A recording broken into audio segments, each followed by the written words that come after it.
ಶ್ರದ್ಧಾಂ ಮೇಧಾಂ ಯಶ ಪ್ರಜ್ಞಾಂ ವಿದ್ಯಾಂ ಬುದ್ಧಿಂ ಶ್ರಿಯಂ ಬಲಂ ಆಯುಷ್ಯಂ ತೇಜ ಆರೋಗ್ಯಂ ದೇಹಿ ಮೇ ಪುರುಷೋತ್ತಮ ದೇಹಿ ಮೇ ಪುರುಷೋತ್ತಮ.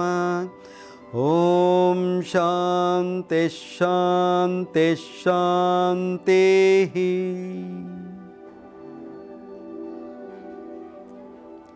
ದೂರದರ್ಶನ ಚಂದನ ವಾಹಿನಿಯ ವೀಕ್ಷಕರಿಗೆ ಸ್ವಾಗತ.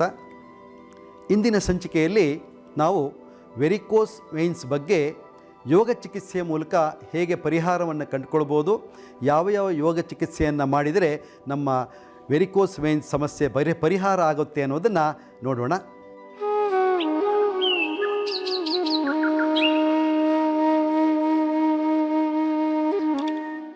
ವೆರಿಕೋಸ್ ವೇನ್ಸ್ ಇದ್ದವರು ತುಂಬ ಚೆನ್ನಾಗಿ ಮಾಡಬೇಕು, ಮಾಡೋದರಿಂದ ಅವರಿಗೆ ಲಾಭ ಹೆಚ್ಚು ಇರ್ತದೆ. ಇದನ್ನೇ ಇನ್ನೊಂದು ಬದಿಯಲ್ಲಿ ಹೇಗೆ ಅಭ್ಯಾಸ ನೋಡೋಣ. ನಿಧಾನವಾಗಿ ವಾಪಸ್ ಬನ್ನಿ, ಹಾಗೆ ಗೋಡೆಯ ಸಪೋರ್ಟಿಂದ ಹಾಗೆ ವಾಪಸ್ ಬನ್ನಿ. ಆ ಬ್ರಿಕ್ಕನ್ನು ಎಡಪಾರ್ಶ್ವದಲ್ಲಿ ಇಟ್ಕೊಳ್ಳಿ, ಮಡಚಿ ರೋಲನ್ನು ಬಟ್ಟೆಯನ್ನು ಕೂಡ ಎಡಭಾಗದಲ್ಲಿ ಇಟ್ಕೊಳ್ಳಿ, ಗೋಡೆಗೆ ತಾಗಿಸಿಟ್ಕೊಳ್ಳಿ. ಅದರ ಮೇಲೆ ನಿಮ್ಮ ಪಾದವನ್ನು ಇಡಿ, ಹಿಮ್ಮಡಿಯನ್ನು ಒಳಮುಖವಾಗಿ ತಗೊಳ್ಳಿ, ಎಡಗಾಲಿನ ಹಿಮ್ಮಡಿಯನ್ನು 90 ಡಿಗ್ರಿ ಕೋನದಲ್ಲಿ ಒಳಗೆ ತಗೊಳ್ಳಿ. ಆದಷ್ಟು ಗೋಡೆಯ ಕಡೆಗೆ ಕಾಲಿರಲಿ. ಮತ್ತು ಬಲಗಾಲಿನ ಸ್ಥಿತಿ ಒಂದು 3 ಅಡಿಯಿಂದ 4 ಅಡಿ ಅಂತರದಲ್ಲಿ ಗೋಡೆಗೆ ತಾಗಿಸ್ಕೊಳ್ಳಿ. ಹಿಮ್ಮಡಿ ಕಂಪಲ್ಸರಿಯಾಗಿ ಗೋಡೆಗೆ ತಾಗಿರಬೇಕು, ಬಲಗಾಲಿನ ಹಿಮ್ಮಡಿ. ಎಸ್, ಈಗ ಮಂಡಿಗಳನ್ನು ನೇರ ಮಾಡುವ ಪ್ರಯತ್ನ ಮಾಡಿ. ಈ ಅಭ್ಯಾಸದಲ್ಲಿ ಯಾವುದೇ ಕಾರಣಕ್ಕೂ ನೋಡಿ, ಹೀಗೆ ಮಂಡಿ ಲೂಸ್ ಬಿಡಿ, ಹೀಗೆ ಮಡಚಿರಬಾರ್ದು. ನೋವಾಗತ್ತೆ ಅಂತ ಹೀಗೆ ಮಡಚಿರಬಾರ್ದು, ಆದಷ್ಟು ಬಿಗಿತ ಹಿಡಬೇಕು. ನಿಮಗೆ ಹೆಚ್ಚು ಕಾಲು ವೈಡ್ ಮಾಡಲಿಕ್ಕೆ ಕಷ್ಟ ಆಗತ್ತಾ, ಸ್ವಲ್ಪ ಕಾಲನ್ನು ಒಳಗೆ ತಗೊಳ್ಳಿ. ಇಷ್ಟೇ ಮಾಡಿ, ಸಮಸ್ಯೆ ಇಲ್ಲ. ಆದರೆ ಮಂಡಿಯನ್ನು ನೀವು ಮಡಚಬಾರ್ದು, ಆರಾಮದಲ್ಲಿರಬೇಕು. ಮತ್ತು ಪೃಷ್ಠ, ಬೆನ್ನು, ಭುಜ ಎಲ್ಲ ಗೋಡೆಗೆ ಕೊಟ್ಟು ಆರಾಮಾಗಿ ನಿಂತುಕೊಳ್ಬೇಕು. ಈಗೇನು ಮಾಡಬೇಕು, ನಾವು ಹಿಮ್ಮಡಿಯನ್ನು ಒಳಗೆ ತಂದಿರುವ ಕಾಲು ಎಡಗಾಲಲ್ವಾ, ಹಾಗೆ ನಿಧಾನವಾಗಿ ಕೈಯನ್ನು ಕಾಲಿಗೆ ಕೊಟ್ಟು ಹಾಗೆ ಕೆಳಗೆ ಹೋಗಬೇಕು. ಗೋಡೆಗೆ ಬೆನ್ನು ಕೊಡಬೇಕು. ಎಸ್, ಎಷ್ಟು ಸಾಧ್ಯವಷ್ಟು ಪಕ್ಕಕ್ಕೆ ಬಾಗಿ ನಿಧಾನವಾಗಿ ಬಲಗೈಯನ್ನು ಲಿಫ್ಟ್ ಮಾಡಿ ಮೇಲಿರುವ ಹಗ್ಗವನ್ನು ಹಿಡ್ಕೊಳ್ಳೋದು. ಈ ರೀತಿಯಾಗಿ ನಾವು ಗೋಡೆಯ ಸಪೋರ್ಟಿಂದ ತ್ರಿಕೋಣಾಸನವನ್ನು ಮಾಡಿದಾಗ ನೀವು ಎಷ್ಟೊತ್ತಾದರೂ ಇರ್ಬೋದು. ನೋಡಿ, ಇಲ್ಲಿ ನಮ್ಮ ಎರಡೂ ಪೃಷ್ಠಗಳು ಗೋಡೆಗೆ ತಾಗಿದೆ, ಕಾಲಿನ ಮಂಡಿಗಳು ನೇರ ಆಗಿದೆ, ಮತ್ತು ಎದೆಯ ವಿಶಾಲತೆಗೊಂಡಿದೆ, ಮತ್ತು ರೋಪಿನ ಸಹಾಯದಿಂದ ನಮ್ಮ ಶರೀರ ಬ್ಯಾಲೆನ್ಸ್ಡ್ ಆಗಿದೆ, ಯಾವುದೇ ಒತ್ತಡ ಇಲ್ಲ, ಹೆಚ್ಚೊತ್ತು ಇರಲಿಕ್ಕೆ ಅನುಕೂಲ ಮಾಡಿಕೊಡುತ್ತೆ. ಈ ರೀತಿಯಾಗಿ ನಾವು ತ್ರಿಕೋಣಾಸನದಲ್ಲಿ 1 ನಿಮಿಷ ಇದ್ದರೆ ನಮ್ಮ ಕಾಲಿನ ಭಾಗಕ್ಕೆ ಹೆಚ್ಚು ಬಲ ಕೊಡ್ತದೆ, ಮತ್ತು ನರಕೇಂದ್ರಗಳಿಗಾಗಲಿ ರಕ್ತ ಸರಬರಾಜಿಗಾಗಲಿ ಇದು ತುಂಬ ಸಹಾಯವನ್ನು ಮಾಡುತ್ತೆ. ವೆರಿಕೋಸ್ ವೇನ್ಸ್ ಇದ್ದವರು ಈ ಉತ್ತಿತ ತ್ರಿಕೋಣಾಸನವನ್ನು ಮಾಡೋದರಿಂದ ಹೆಚ್ಚು ಲಾಭವನ್ನು ಪಡಿಬಹುದು. ಈ ಸ್ಥಿತಿಯಲ್ಲಿ 1 ನಿಮಿಷ ಆರಾಮದಲ್ಲಿರಬೇಕು. ಇಲ್ಲಿ ಈ ಒಂದು ಆಸನದ ಸ್ಥಿತಿಯಲ್ಲಿ ಉಸಿರಾಟದ ಗತಿಯನ್ನು ಸಮಾಧಾನವಾಗಿ ಮಾಡಬೇಕು, ನಿಧಾನವಾಗಿ ಮಾಡಬೇಕು. ಅವಸರವಾಗಿ ಮಾಡಬಾರ್ದು ಮತ್ತು ಉಸಿರನ್ನು ಕಟ್ಟಬಾರ್ದು. ನೀವು ಎಷ್ಟು ಚೆನ್ನಾಗಿ ದೀರ್ಘ ಉಸಿರಾಟ ಮಾಡ್ತೀರೋ ಅಷ್ಟೇ ಚೆನ್ನಾಗಿ ನಿಮ್ಮ ಕಾಲಿನ ಎಲ್ಲ ಒತ್ತಡಗಳು ಕಡಿಮೆ ಆಗ್ತಾ ಬರುತ್ತೆ, ಆರಾಮ ಅನಿಸುತ್ತೆ. ನಿಧಾನವಾಗಿ ಉಸಿರು ತಗೊಳ್ತಾ ಮೇಲೆ ಬರೋಣ. ಹಾಗೆ ಅಲ್ಲಿಂದ ಪಾರ್ಶ್ವಕೋಣಾಸನಕ್ಕೆ ಹೋಗೋಣ. 3ನೇ ಅಭ್ಯಾಸ. ಅದೇ ಕಾಲನ್ನು ಎಡಗಾಲನ್ನು ನಿಧಾನವಾಗಿ ಮಂಡಿ ಮಡಚಿ, ಎಸ್, ಆ ಮಂಡಿಯ ಮೇಲೆ ಮೊಣಕೈಯನ್ನಿಡಿ, ಮುಷ್ಟಿ ಮುದ್ರ ಹಾಕಿ ಬೆರಳಲ್ಲಿ. ಈಗ ನಿಧಾನವಾಗಿ ಬಲಗೈಯನ್ನು ಮೇಲಕ್ಕೆತ್ತಿ ಆ ರೋಪನ್ನು ಹಿಡ್ಕೊಳ್ಳಿ, ಮೇಲಿರೋ ರೋಪನ್ನು ಹಿಡ್ಕೊಳ್ಳಿ. ಎಸ್, ಇಡೀ ಶರೀರದ ಹಿಂಬದಿಯ ಭಾಗವನ್ನು ಗೋಡೆಗೆ ಕೊಡಿ. ನೋಡಿ, ಎದೆ ವಿಶಾಲತೆಯನ್ನು ಗಮನಿಸಿ. ನಿಮ್ಮ ಮಡಚಿದ ಕಾಲಿನ ಈ ತೊಡೆಯ ಭಾಗ ಉಂಟಲ್ಲ, ಇದು ನೆಲಕ್ಕೆ ಸಮಾನಾಂತರವಾಗಿರಬೇಕು. ಸ್ವಲ್ಪ ಕೆಳಗಿಳಿರಿ. ಹಾಗೆ ಇದನ್ನು ಎಷ್ಟು ನೀವು ನೆಲಕ್ಕೆ ಸಮಾನಾಂತರವಾಗಿ ಇಡ್ತೀರೋ ಅಷ್ಟು ನಿಮ್ಮ ಕಾಲಿನ ಮೀನಖಂಡದಲ್ಲಿ ಆ್ಯಕ್ಟಿವೇಶನ್ ಆಗುತ್ತೆ. ಸೊ ಈ ಒಂದು ಸ್ಥಿತಿಯನ್ನು ಗಮನಿಸಬೇಕು. ಇದು ಹೀಗೆ ಮೇಲಕ್ಕೆ ಮಾಡಿ ಈ ಸ್ಥಿತಿಯಲ್ಲಿ ಇರಬಾರ್ದು. ಸಾಮಾನ್ಯವಾಗಿ ನಮಗೆ ಮುಂದಕ್ಕೆ ಹೋಗ್ಲಿಕ್ಕೆ ಕಷ್ಟ ಆಗುತ್ತೆ, ಮಂಡಿಯನ್ನು ಮುಂದಕ್ಕೆ ತಗೊಂಡು ಹೋಗ್ಲಿಕ್ಕೆ. ಅವಾಗ ಏನು ಮಾಡ್ತೀವಿ, ಈ ರೀತಿ ಅರ್ಧ ಸ್ಥಿತಿಯಲ್ಲಿ ಇರ್ತೀವಿ. ಇದು ತಪ್ಪು. ಹೇಗೆ ಮಾಡಬೇಕು, ನಿಧಾನವಾಗಿ ಕಾಲಿನ ಮಂಡಿಯನ್ನು ಮುಂದಕ್ಕೆ ತಳ್ತಾ ನಿಮ್ಮ ಹಿಮ್ಮಡಿಯ ನೇರವಾಗಿ ನೀವು ಮಂಡಿಯನ್ನು ಇಡಬೇಕು. ಅವಾಗೇನಾಗತ್ತೆ, ನಮ್ಮ ತೊಡೆಯ ಭಾಗ ಗೋಡೆಗೆ ನೆಲಕ್ಕೆ ಸಮಾನಾಂತರವಾಗಿರುತ್ತೆ. ಈ ಸ್ಥಿತಿಯಲ್ಲಿ 1 ನಿಮಿಷ ಇರಲಿಕ್ಕೆ ಪ್ರಯತ್ನ ಮಾಡೋದು. ಹೀಗೆ ನಿಧಾನವಾಗಿ ವಾಪಸ್ ಬನ್ನಿ. ಎಸ್, ಆ ಬ್ರಿಕ್ಕನ್ನು ಬಲಗಡೆ ಇಟ್ಕೊಳ್ಳಿ. ರೋಲ್ ಮಾಡಿದ ಬಟ್ಟೆಯನ್ನು ಬಲಗಡೆಗೆ ತನ್ನಿ. ಗೋಡೆಗೆ ತಾಗಿಸಿಕೊಳ್ಳಿ.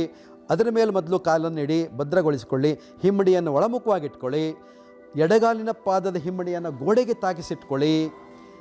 ಎರಡೂ ಕಾಲಿನ ಮಂಡಿಯನ್ನು ನೇರ ಮಾಡಿ ಮುಂದೆ ನೋಡ್ತಾ ಪೃಷ್ಠವನ್ನು ಗೋಡೆಗೆ ತಾಗಿಸಿ, ಬೆನ್ನಿನ ಭಾಗವನ್ನು ಗೋಡೆಗೆ ತಾಗಿಸಿ, ಎರಡೂ ಭುಜಗಳನ್ನು ಗೋಡೆಗೆ ತಾಗಿಸ್ಲಿಕ್ಕೆ ಪ್ರಯತ್ನ ಮಾಡಿ. ಈಗ ನಿಧಾನವಾಗಿ ಬಲಗಾಲಿನ ಮಂಡಿಯನ್ನು ಹಾಗೆಯೇ ಮಡಿಸ್ತಾ ಬನ್ನಿ. ಮುಂದಕ್ಕೆ ಮಡಿಸ್ತಾ ಹೋಗಿ, ಪಕ್ಕಕ್ಕೆ ಮಡಿಸ್ತಾ ಹೋಗಿ. ಅದರ ಮೇಲೆ ನಿಮ್ಮ ಮೊಣಕೈಯನ್ನು ಊರಿ, ಫೋರ್ ಆರ್ಮನ್ನು ಅಲ್ಲಿ ಸಪೋರ್ಟ್ ತಗೋಬೇಕು, ಮುಷ್ಟಿ ಮುದ್ರದಲ್ಲಿ ಇರಬೇಕು. ಈ ಭುಜಗಳನ್ನು ಗೋಡೆಗೆ ತಾಗಿಸ್ಬೇಕು.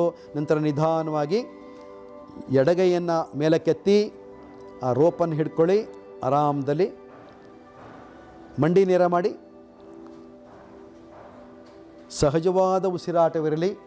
ಈ ರೀತಿಯಾಗಿ ಬಲ ಮತ್ತು ಎಡಪಾರ್ಶ್ವದಲ್ಲಿ ಸಮನಾಗಿ ನಾವು ಅಭ್ಯಾಸವನ್ನು ಕೊಟ್ಟಾಗ ಇಡೀ ಶರೀರದ ಎರಡೂ ಕಾಲುಗಳು ಉನ್ನತ ಶ್ರೇಣಿಗೆ ಹೋಗ್ತವೆ. ಅಲ್ಲಿರುವ ಎಲ್ಲ ಒತ್ತಡ ಕಡಿಮೆ ಆಗುತ್ತೆ ಮತ್ತು ಬಲಿಷ್ಠವಾಗುತ್ತೆ. ವೆರಿಕೋಸ್ ವೈನ್ಸಲ್ಲಿ ಈ ರೀತಿಯ ಅಭ್ಯಾಸಗಳು ತುಂಬ ಪ್ರಾಮುಖ್ಯತೆಯನ್ನು ಪಡೆದಿದೆ. ಪಾರ್ಶ್ವಕೋಣಾಸನ. ನಿಧಾನವಾಗಿ ವಾಪಸ್ ಬನ್ನಿ. ಎರಡೂ ಕಾಲನ್ನು ಹತ್ತಿರ ತನ್ನಿ. ಗೋಡೆಗೆ ಹೊರಗೆ ಇರಿ. ಸ್ವಲ್ಪ ಹೊತ್ತು ಹಾಗೆ ವಿಶ್ರಾಂತಿಯನ್ನು ಪಡೆಯಿರಿ.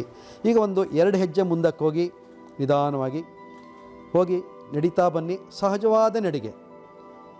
ಹಾಗೆ ಹಿಂದಕ್ಕೆ ಹೋಗಿ ನಿಧಾನವಾಗಿ ನಡಿಗೆ. ಮತ್ತೊಮ್ಮೆ ಮುಂದಕ್ಕೆ ಹೋಗಿ. ಈ ರೀತಿಯಾಗಿ ನಿಲುಭಂಗಿಯ ಅಭ್ಯಾಸ ಆದಮೇಲೆ ಸ್ವಲ್ಪ ಸಹಜವಾದ ನಡಿಗೆಯನ್ನು ಮಾಡಿದಾಗ ನಮ್ಮ ಕಾಲಿನಲ್ಲಿ ಏನಾದರೂ ವ್ಯತ್ಯಾಸ ಆಗಿದ್ದರೆ ಅಥವಾ ಒತ್ತಡವಾಗಿದ್ದರೆ ಅದೆಲ್ಲ ರಿಲ್ಯಾಕ್ಸ್ ಆಗತ್ತೆ, ಆರಾಮ ಅನ್ನಿಸ್ತದೆ. ಇದು ನಿಲುಭಂಗಿಯಲ್ಲಿ ಮಾಡುವ ಅಭ್ಯಾಸಗಳು. ಈಗ ನಿಂತು ಮಾಡುವ ಅಭ್ಯಾಸದ ನಂತರ ಉತ್ತಿತ ದ್ವಿಪಾದಾಸನದ ಪ್ರಕಾರಗಳನ್ನು ನೋಡೋಣ. ಇದಕ್ಕೆ ಗೋಡೆಯ ಸಹಾಯವನ್ನು ತಗೊಂಡು ನಾವು ಮಾಡಿದಾಗ ನಮಗೆ ಆರಾಮ ಅನ್ನಿಸ್ತದೆ. ಅದನ್ನು ಹೇಗೆ ಮಾಡೋದು ಅನ್ನೋದನ್ನು ನೋಡೋಣ. ಹೀಗೆ ಒಂದು ಯೋಗ ಮ್ಯಾಟನ್ನು ಹಾಸ್ಕೊಂಡಿದ್ದೇವೆ ಅಥವಾ ಜಮ್ಕಾನ ಹಾಸ್ಕೊಳ್ಬೋದು. ಒಂದು ಬೆಡ್ಶೀಟನ್ನು ಅಥವಾ ಒಂದು ಬ್ಲ್ಯಾಂಕೆಟನ್ನು ನಾವು ಸಪೋರ್ಟಿಗಾಗಿ, ಬೆನ್ನಿನ ಸಪೋರ್ಟಿಗಾಗಿ ಇಟ್ಕೊಳ್ಳೋದು. ಹಾಗೆ ನಿಧಾನವಾಗಿ ಈ ರೋಪನ್ನು ಹಿಡ್ಕೊಳ್ತಾ ಹಾಗೆ ಕೂತ್ಕೊಳ್ಳಿ ನೆಲದಲ್ಲಿ. ಎರಡೂ ಕೈಯಿಂದ ಹಿಡ್ಕೊಂಡು ನಿಧಾನವಾಗಿ ಆ ಯೋಗ ಮ್ಯಾಟ್ ಮೇಲೆ ನಡುವೆ ಬಂದು ಪೃಷ್ಠವನ್ನು ಗೋಡೆಗೆ ತಾಗಿಸಿ, ಎರಡೂ ಕಾಲನ್ನು ಗೋಡೆಗೆ ತಾಗಿಸಿ, ಬೆನ್ನನ್ನು ಗೋಡೆಗೆ ಕೊಟ್ಟು ತಲೆಯ ಭಾಗಕ್ಕೆ ಈ ಸಣ್ಣದಾದಂಥ ಒಂದು ತಲೆ ದಿಂಬನ್ನು ಇಟ್ಕೊಂಡು ಆರಾಮದಲ್ಲಿ ಈ ರೀತಿ ಮಲಗೋದು. ನೋಡಿ, ಈ ರೀತಿ ನಾವು ಮಲಗಿದಾಗ ನಮ್ಮ ಕಾಲಿನ ಭಾಗವನ್ನು ನೋಡಿ, ಪಾದದ ಭಾಗ ಮೇಲ್ಮುಖವಾಗಿದೆ, ಪೃಷ್ಠದ ಭಾಗ ಕೆಳಮುಖವಾಗಿದೆ, ತಲೆಯ ಭಾಗವು ಕೂಡ ಕೆಳಮುಖವಾಗಿದೆ. ಈ ಸ್ಥಿತಿಯಲ್ಲಿ ನಮ್ಮ ಕಾಲಿನ ಭಾಗಕ್ಕೆ ವಿಶೇಷವಾದ ಅಭ್ಯಾಸ ಆಗತ್ತೆ. ಇಲ್ಲಿ ರಕ್ತ ಸರಬರಾಜಿನ ವ್ಯವಸ್ಥೆ ತುಂಬ ಚೆನ್ನಾಗಿ ನಡೆಯುತ್ತೆ. ಮತ್ತು ಸಾಮಾನ್ಯವಾಗಿ ವೆರಿಕೋಸ್ ವೈನ್ಸಲ್ಲಿ ನಮ್ಮ ಕಾಲಿನ ಸ್ಥಿತಿ ಹೇಗಿರ್ತದಂದರೆ ಮರಕಟ್ಟಿರ್ತದೆ. ಅದು ಬಹಳ ಬಿಗಿತನದಿಂದ ಕೂಡಿರ್ತದೆ. ಅದಕ್ಕೆ ನಮ್ಮಲ್ಲಿ ವೈದ್ಯರು ಏನು ಹೇಳ್ತಾರೆ, ಸಾಕಿಂಗ್ಸ್ ಹಾಕಿ ನೀವು ಇರಬೇಕು, ಇಲ್ಲದಿದ್ದರೆ ಜಾಸ್ತಿ ಆಗ್ತದೆ ಅಂತ ಸಾಕಿಂಗ್ಸನ್ನು ಕೊಡ್ತಾರೆ. ಅಂದರೆ ಕಾಲಿನ ಚೀಲ, ಪಾದದಿಂದ ಹಿಡಿದು ತೊಡೆಯವರೆಗೆ ಚೀಲವನ್ನು ನಾವು ಹಾಕ್ಕೊಂಡಿರಬೇಕಾಗತ್ತೆ. ಅದು ಅತ್ಯಂತ ಬಿಗಿತನದಿಂದ ಕೂಡಿರುತ್ತದೆ. ತುಂಬ ಹಿಂಸೆ ಆಗುತ್ತೆ ಅದನ್ನು ಹಾಕ್ಕೊಳ್ಳುವಾಗ. ಅಂಥವರು ಕೂಡ ಈ ಅಭ್ಯಾಸವನ್ನು ಮಾಡಿದರೆ ತುಂಬ ಒಳ್ಳೆಯ ಒಂದು ಪರಿಣಾಮವನ್ನು ಹೊಂದಬಹುದು. ಹಾಗೆ ನೀವು ಏನೂ ಮಾಡಬೇಕಾಗಿಲ್ಲ, ಸುಮ್ಮನೆ ಗೋಡೆಗೆ ಹೋಗಿ ಬೆಳಗ್ಗೆ ಒಂದು ಹೊತ್ತು, ಸಂಜೆ ಒಂದು ಹೊತ್ತು, ಮಧ್ಯಾಹ್ನ ಒಂದು ಹೊತ್ತು, ಒಂದು 3 ಹೊತ್ತು ಈ ರೀತಿ ಗೋಡೆಗೆ ಹೋಗಿ ಸುಮ್ಮನೆ ಮಲ್ಕೊಳ್ಳಿ. ನೀವು ಒಂದು 5 ನಿಮಿಷ ಮಲ್ಕೊಳ್ಳಿ. ತುಂಬ ಸುಸ್ತಾಯ್ತಾ, ಬಂದು ಕಾಲಿಗೆ ಒತ್ತಡ ಆಯಿತಾ, ಕಾಲು ಬಿಗಿತ ಬಂತಾ, ಸುಮ್ಮನೆ ಹೋಗಿ ಗೋಡೆ ಕಾಲು ಕೊಟ್ಕೊಳ್ಳಿ, ಆರಾಮದಲ್ಲಿ ಮಲ್ಕೊಳ್ಳಿ. 3 ನಿಮಿಷ 5 ನಿಮಿಷ ಮಲ್ಕೊಳ್ಳಿ. ನಿಮ್ಮ ಕಾಲಿಗೆ ಎಷ್ಟು ರಿಲ್ಯಾಕ್ಸ್ ಆಗುತ್ತೆ, ಆರಾಮಾಗುತ್ತೆ. ನೀವು ಪ್ರಾಕ್ಟಿಕಲ್ಲಾಗಿ ಇದನ್ನು ಮಾಡಿ ನೋಡಿ. ಬೇರೆ ಏನೂ ಸಮಸ್ಯೆ ಇಲ್ಲ. ಆರಾಮದಲ್ಲಿ ಹೋಗೋದು, ಗೋಡೆಗೆ ಹೋಗಿ ಕಾಲು ಕೊಡೋದು ಅಷ್ಟೇ. ಇದು ತುಂಬ ಸರಳವಾದ ವಿಧಾನ. ಇದರೊಂದಿಗೆ ಕೆಲವು ಅಭ್ಯಾಸವನ್ನು ನೀವು ರೂಢಿ ಮಾಡಿಕೊಂಡ್ರೆ ಇನ್ನಷ್ಟು ನಮಗೆ ಅನುಕೂಲವನ್ನು ಕೊಡುತ್ತದೆ. ಆ ಪ್ರಕಾರಗಳು ಹೇಗೆ, ಅಭ್ಯಾಸಗಳು ಹೇಗೆ ಅನ್ನೋದನ್ನು ಈಗ ಒಂದೊಂದಾಗಿ ನೋಡ್ತಾ ಬರೋಣ. ಈಗೇನು ಮಾಡಬೇಕು, ಈಗ ಈ ರೀತಿ ನಿಂತ ಮೇಲೆ ನಿಧಾನವಾಗಿ ನಮ್ಮ ಕಾಲಿನ ಪಾದದ ಬೆರಳುಗಳನ್ನು ಮಂಡಿಯ ಕಡೆಗೆ ಎಳಿಬೇಕು, ಉಸಿರು ತಗೊಳ್ತಾ. ಹಾಗೆ ನಿಧಾನವಾಗಿ ಉಸಿರು ಬಿಡ್ತಾ ಪಾದವನ್ನು ಆಕಾಶದ ಕಡೆಗೆ ಎಳಿಬೇಕು, ಮೇಲ್ಮುಖವಾಗಿ ಎಳಿಬೇಕು. ಉಸಿರು ಬಿಡ್ತಾ ನೋಡಿ, ಉಸಿರು ತಗೊಳ್ತಾ ಹಾಗೆಯೇ ಮಡಚೋದು. ನಿಧಾನ ಉಸಿರು ಬಿಡ್ತಾ ಮೇಲಕ್ಕೆ ಎಳೆಯೋದು. ಬ್ರೀತ್ ಔಟ್ ಮಾಡ್ತಾ ಪಾದವನ್ನು ಮೇಲ್ಮುಖವಾಗಿ ಎಳೆಯೋದು. ಬ್ರೀತ್ ಇನ್ ಮಾಡ್ತಾ ನಿಧಾನವಾಗಿ ಪಾದವನ್ನು ಕೆಳಮುಖವಾಗಿ ಮಂಡಿಯ ಕೆಳಗಿಳೋದು. ಅಷ್ಟೇ, ನಿಧಾನವಾಗಿ ಉಸಿರಾಟದೊಂದಿಗೆ ಈ ಪಾದವನ್ನು ಆ್ಯಕ್ಟಿವೇಟ್ ಮಾಡೋದು. ಪಾದವನ್ನು ನಿಧಾನವಾಗಿ ಉಸಿರು ಬಿಡ್ತಾ, ಉಸಿರು ತಗೊಳ್ತಾ ಆರಾಮದಲ್ಲಿ ಮಾಡೋಣ.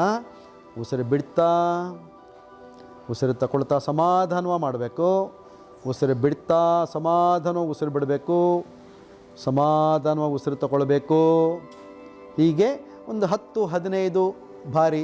ನಿಮಗೆ ಇಷ್ಟ ಆದರೆ ಇನ್ನಷ್ಟು ಜಾಸ್ತಿ ಹೊತ್ತು ಕೂಡ ಮಾಡಬಹುದು. ಈ ಪಾದಕ್ಕೆ ಉಸಿರಾಟದೊಂದಿಗೆ ಅಭ್ಯಾಸವನ್ನು ಕೊಡಬೇಕು. ಇದಾದ ಮೇಲೆ ನಿಧಾನವಾಗಿ ನಮ್ಮ ಎಡಗಾಲನ್ನು ಮಡಚಿ ಹೊಟ್ಟೆ ಮೇಲೆ ತರೋಣ. ನೋಡಿ, ಹೊಟ್ಟೆ ಮೇಲೆ ತಂದು ಎರಡೂ ಕೈಯಿಂದ ಮಡಚಿದ ಕಾಲನ್ನು ಬಂದ ಮಾಡ್ಕೊಳ್ಳೋಣ.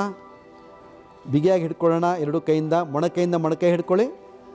ಲಾಕ್ ಮಾಡ್ಕೊಳ್ಳಿ ಆ ರೀತಿ. ಎಸ್, ಈಗ ಹೊಟ್ಟೆ ಮೇಲೆ ಸಂಪೂರ್ಣ ಮಡಚಿದ ಕಾಲು ಬಂದಿದೆ.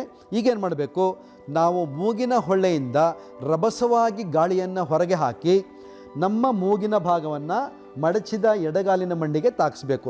Breathe out up, breathe in down, breathe out up, breathe in down, breathe out up, breathe in down, breathe out up, breathe in down. ಈ ರೀತಿ ದೀರ್ಘ ಉಸಿರನ್ನು ಹೊರಗಡೆ ಹಾಕ್ತಾ ನಾವು ಮೇಲಕ್ಕೆದ್ದಾಗ ನಮ್ಮ ಬೆನ್ನಿಗೂ ಕೂಡ ಉತ್ತಮವಾದ ಸಂಸ್ಕಾರ ಸಿಕ್ಕತ್ತೆ ಮತ್ತು ಕಾಲಿನ ಭಾಗದ ಎಲ್ಲ ಎಳೆತ ಸೆಳೆತಗಳು ಆರಾಮ ಅನಿಸ್ತದೆ. ಈ ರೀತಿಯಾಗಿ ಒಂದು ಸ್ವಲ್ಪ ಹೊತ್ತು ಅಭ್ಯಾಸ ಮಾಡಿ. ನೋಡಿದ್ರಲ್ಲ ವೀಕ್ಷಕರೇ, ಈ ಸಂಚಿಕೆಯ ಇಂದಿನ ಭಾಗದಲ್ಲಿ ವೆರಿಕೋಸ್ ವೈನ್ಸನ್ನು ಯೋಗ ಚಿಕಿತ್ಸೆಯ ಮೂಲಕ ಹೇಗೆ ಗುಣಪಡಿಸಿಕೊಳ್ಬೋದು ಅನ್ನೋದನ್ನು ಈಗ ನೋಡಿದ್ದೀರಿ. ಮುಂದಿನ ಸಂಚಿಕೆಯಲ್ಲಿ ಇನ್ನಷ್ಟು ವಿಷಯವನ್ನು ನಾವು ನೋಡೋಣ. ನಮಸ್ಕಾರ, ಶುಭವಾಗಲಿ.